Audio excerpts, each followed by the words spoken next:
Hi friends, എല്ലാവർക്കും മറ്റൊരു account review വീഡിയോയിലേക്ക് സ്വാഗതം. എന്താ അക്കൗണ്ട് പേര് ഇജാസ് എന്നൊരു അക്കൗണ്ടാണ്. സെർച്ച് ചെയ്ത് നോക്കാം. ഒരു ഡിവിഷൻ 3 പ്ലെയറാണ്.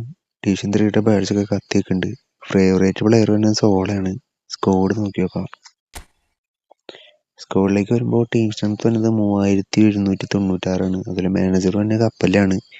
അതിലെ ഫോർമേഷൻ വരുന്നത് 4-3-3 ഇനി ടീമിലേക്ക് വരുമ്പോൾ ഫ്രണ്ട് നിൽക്കുന്നത് ബാറ്റിസ്റ്റുറ്റ, സോള, അതിൽ റൗഡ്. മിഡിലേക്ക് വരുമ്പോൾ KDB, മോഡ്രിച്ച്, അതിൽ നമ്മുടെ മാർക്കിനസ്. ഇനി ബാക്കിലേക്ക് വരുമ്പോൾ ലെഫ്റ്റ് ബാക്കിൻ്റെ പേര് എനിക്ക് കറക്റ്റ് അറിയില്ല. പിന്നെ കന്നവാരോ, വാണ്ടേക്ക്, ഒഡോ, പിന്നെ ഗോളി നിൽക്കുന്നത് നമ്മുടെ ഒലിവർ കാനും. ഇനി സൈഡ് ബെഞ്ചിലേക്ക് വരുമ്പോൾ അത്യാവശ്യം കുഴപ്പമില്ലാത്തൊരു സൈഡ് ബെഞ്ചുള്ള ടീമാണ്. ഇനി ടീമിനെ കുറിച്ച് പറയുകയാണെങ്കിൽ അത്യാവശ്യം നൈസ് ഒരു സ്ക്വാഡാണ്.